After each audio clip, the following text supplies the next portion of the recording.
All right, good morning, everybody. It's a pleasure to be here. My name is Matteo Cantiello. I'm a Kavli Institute for Theoretical Physics Fellow at the University of California, Santa Barbara.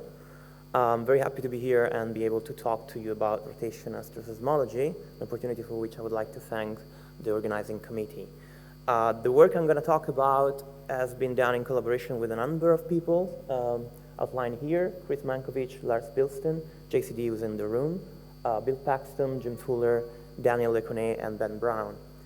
Many of these people belong to the SPIDER network, which stands for Supernova Progenitors Internal Dynamics and Evolution Research, which is a network funded by NASA for 3 years, for which I'm also a PI. And this is a network of 4 institutions in the US, and our aim is to use a synergy between stellar evolution, codes, 1D, 3D MHD, and asteroseismology to tackle some outstanding problems in stellar physics. So a little bit of motivation about why we're interested in the problem of angular momentum transport in stars. Well, the reason is that we've been knowing since a long time that stars are rotating. Many stars rotate pretty rapidly, especially the early type stars, OB stars, for example. And I thought I would be the only one to mention long gamma burst at this meeting, but actually Daniel just stole my thunder this morning, quite literally, actually. And I usually mention long GRBs because theoretically this is maybe the best way to show how rotation is expected, in the extreme case, in this case, to affect the evolution and the final outcome of a star. Long GRBs theoretically are expected when a massive star in the core is containing enough angular momentum at the moment of the collapse that instead of producing a normal supernova, it's able to convert part of the rotational energy into a jet. And not only the explosion tends to be more energetic, but also it's going to be visible from much farther. Remember that long GRBs can be seen up to redshift of 9.2. That's the current record holder. So these are very interesting objects. And to understand if a star can become a GRB, we need to understand how the angular momentum has been transported outward, out of the core during the evolution of the object. From the point of view of theory, we have a few ideas, but no certainty.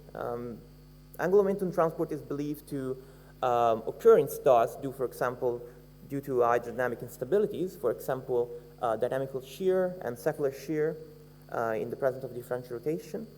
Can be mutuated by rotational induced circulation, like the Eddington-Sweet meridional circulation that has been discussed on the first 2 days, for example. But also magnetic torques can play a role in transporting angular momentum, and I will focus a little bit on ways that magnetic field can process and transport angular momentum inside radiative layers of stars. Finally, internal gravity waves, we know that turbulent convection can excite gravity waves, and these gravity waves can transport angular momentum. And these ideas have been worked out in recent years, but they came a little bit more prominent in recent time due, as I will show you, to the inefficiency of the previous method to transport angular momentum in face of recent Kepler observations. And I will conclude talking a little bit about how internal gravity waves can transport angular momentum in stars. Anna did already a good job telling you how we go about implementing angular momentum transport mechanisms in 1D codes, so I don't have to go through that. A little bit, a few words about the Tayler-Spruit Dynamo, which has been mentioned only a couple of times so far, and that will come later in my talk. Tayler-Spruit Dynamo is a dynamo that is believed to occur in a radiative part of stars. Basically, the energy is tapped from differential rotation, as you can imagine, and initial radial component of the field, polar component, can be stretched into toroidal direction by differential rotation. At this point, if the toroidal component is strong enough, you can expect an instability in the field, which is called Taylor instability, which maximum amplitude occur around m equal 1. And this instability can be used, according to Sprout, to close a dynamo loop. Now, as Anna mentioned on at the beginning of this conference, there is an ongoing debate on the Sprout-Taylor dynamo. I won't go into the details, but this is the dynamo is being criticized both from theoretical and computational grounds. So the jury is still out, but let me stress here that there is a dire need for a coupling mechanism, as I'll show you later. And so far, the Tayler-Spruit has been using CoRoT because it seemed like it could provide the required coupling to match some observation of the compact remnants. But now, as I'll show you, it's probably not efficient enough, even the Tayler-Spruit Dynamo, to couple core and envelope to explain the observation during the red giants. So we're about testing angular momentum mechanisms as implemented in Stalvolution codes. We have different avenues and in the past, people have looked at surface abundances or to the final rotation rate of the compact remnants.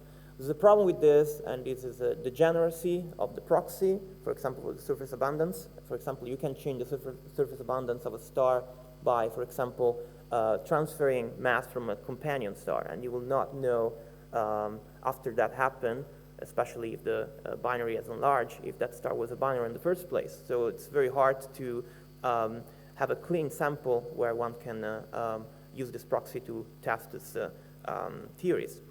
Rotation of compact remnants, of course, is an integrated quantity. So you know what's the final rate, but you don't know what was the history of the star, you don't know what happened, and you don't know when the angular momentum was transported. So you cannot really pinpoint what kind of mechanism was operating. Asteroseismology came in help. And in particular, asteroseismology of red giants was able to bring a new window and an opportunity to test these theories. So let me show you briefly the evolution of a 1.5 solar mass, which will be a typical target for the Kepler sample we're going to look at. Once the star exhausted hydrogen in the core during the main sequence, which for 1.5 solar mass occur in a convective core, the star basically, the core of the star contracts and the envelope starts expanding. The region here in blue is showing, in blue is the generation of nuclear energy, and that's the shell burning, the hydrogen shell burning, as you can see in mass coordinate, as a function of, well, time in a sense. And you see the convective envelope, which basically moves down in mass coordinate due to the recombination of hydrogen in the expanding envelope. So the core below the hydrogen shell burning contract, the envelope expands. This can be seen here in radius coordinate. You barely see the core, which is buried down the hydrogen shell burning here, which stands as very slow, very small mass coordinate, but you can see the large expansion of the envelope. It zoom into the region will show you that hydrogen shell burning stays at a constant radius, and the convective core, the helium core will contract underneath. So a dramatic change in stellar structure occurs. There is a huge contrast between the envelope and the core in density. So assuming a simple conservation of angular momentum, the expectation, naive expectation would be a swift spin up of the core and a spin down of the envelope. Any departure from this picture would be a way to measure angular momentum transport between core and envelope. So how to go and test this idea, how to go and probe the rotation rate of the core and the envelope? Well, we can use solar-like oscillations. These, as you know, are caused by turbulent convection in a stochastic way. These have been expected, so theoretically, and observed in red giants. In red giants, the particularity is that we have a situation where P modes can live, of course, in the envelope, but the G mode cavity can be coupled by P modes that have frequency which are similar to the G modes in the core. So a crosstalk can occur, and some energy can be transferred from the excited P modes in the envelope to the G modes in the core. And these modes that live both as P modes and G modes are called mixed modes. We heard about this from Benoit extensively, so I'm not going to tell you too much about it. What I'm interested in is the fact that mixed mode lives part of its life in the core and part in the envelope. And depending how much life it lives in a different region of the star is probing mostly properties of the different region, for example, rotation rate. The rotation rate can be measured by the splitting, which is induced by rotation on the modes. Stellar rotation leads to the degeneracy of non-radial modes, and so one can use the splitting to measure the rotation of the star. This has been done for the first time using Kepler data in a red giant by Paul Beck and collaborators in 2012. This is the observed splitting. You can see straight away, if you remember Don Excellent's talk, this kind of shape for the splitting telling you straight away that the core of the star is rotating more rapidly than the envelope. The P-dominated mode, which is the central peak, has a splitting which is smaller than the wings. Not too big, not too much of a difference though, as you can see, which is already telling you, the observed splitting is on the range of 0 to 2 microhertz, that yes, the core is rotating faster than the envelope, but not that faster. And the ratio is about 10. Again, here I'll piggyback on Don's talk about how to calculate the splitting. So the splitting basically is a measure of the rotation of the star weighted by the integrated kernels, which are basically these functions that as you can see, contain the radial and horizontal displacement of the mode. And so depending if the mode lives more in the core, you will probe mostly the rotation rate in the core and the other way for the envelope. The first attempts to reproduce the observed rotation rates kind of failed in the sense that models that only included the physics of rotation, so hydrodynamic instability and meridional circulations, couldn't reproduce the observed rate of rotation at the location of the star, of the observed red giants, but not by a factor of 10, by a factor of 100 or 1,000. So that was quite a failure for the theory. What we did is trying to include this magnetic coupling from the Tayler-Spruit Dynamo. So this is, for example, the rotational profile that we obtain at the location that matches the observation of the KASC star object from Beck et al. 2012. You can see the core is rotating more rapidly than the envelope. You can see the gray region is convective in this plot, and the green region is the location of the hydrogen shell.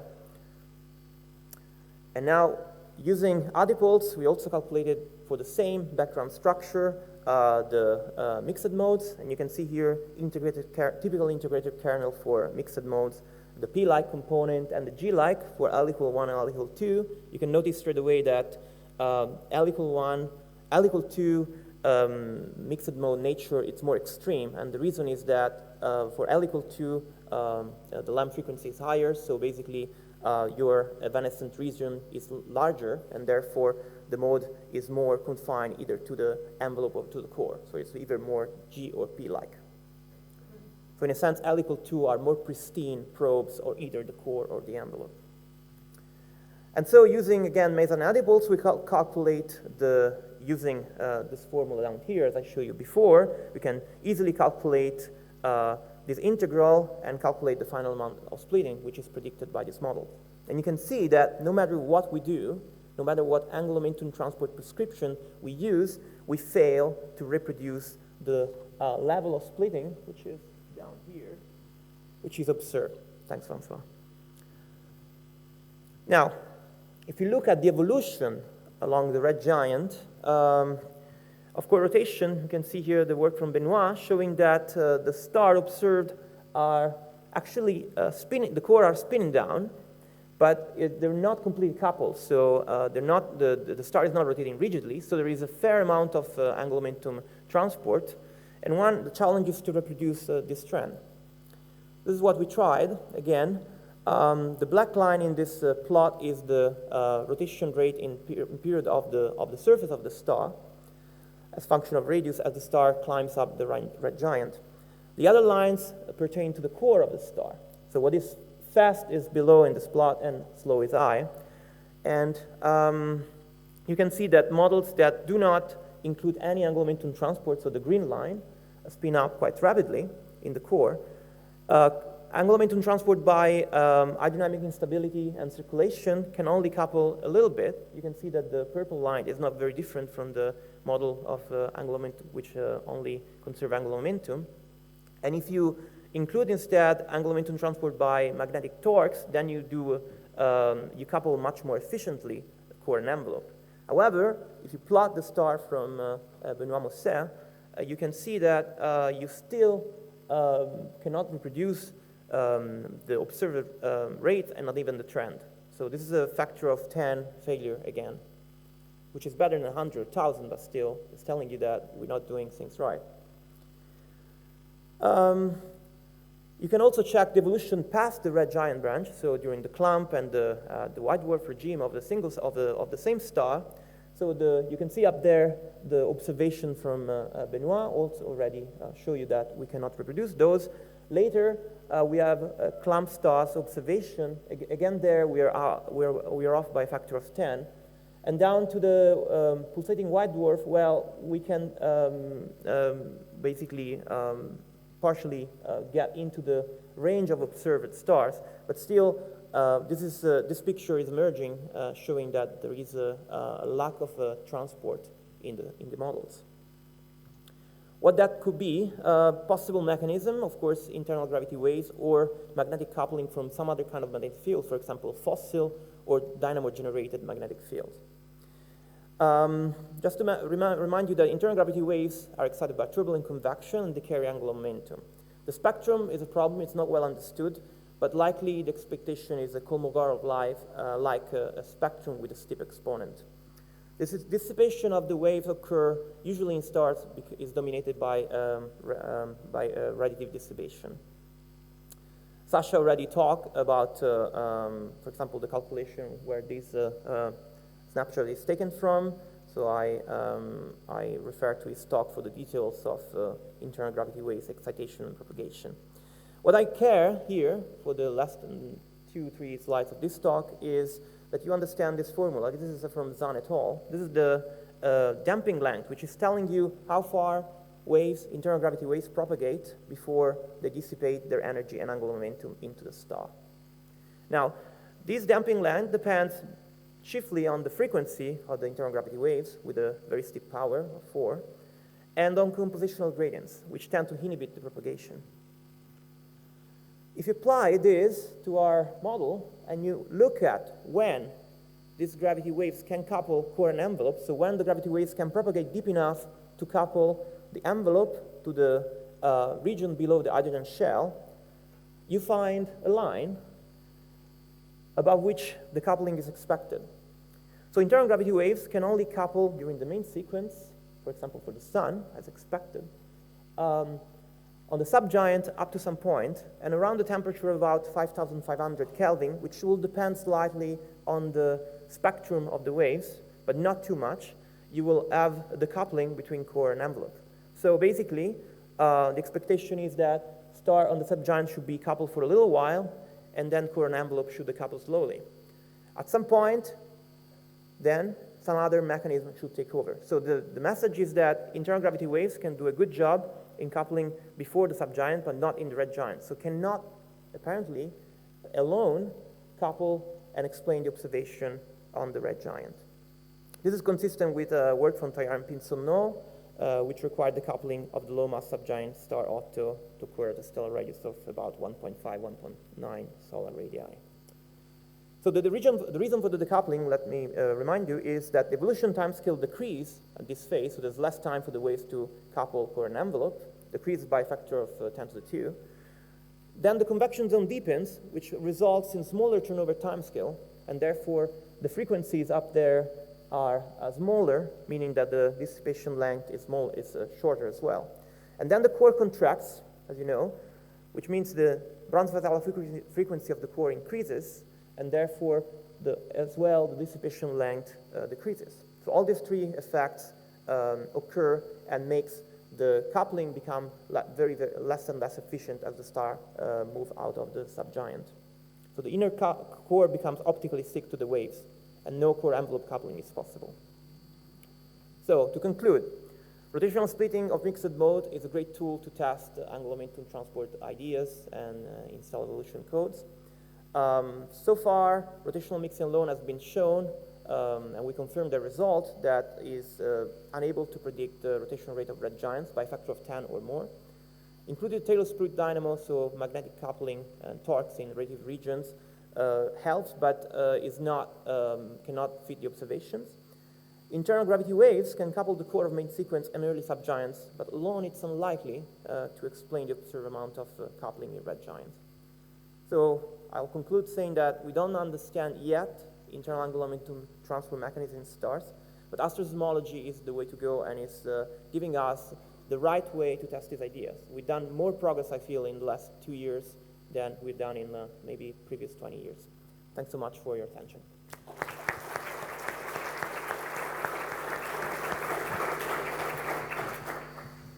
So just one question. So in your talk, you've shown 2 ways of not solving the problem. Do you have any ideas on how to solve the problem of internal transport? Yeah, there is work in progress on that. There's some further ideas of in angular momentum coupling in radiative regions, which do not use the Tayler-Spruit Dynamo, but it's still work in process. I think we have to move on to the next talk. Thank you again, Matteo.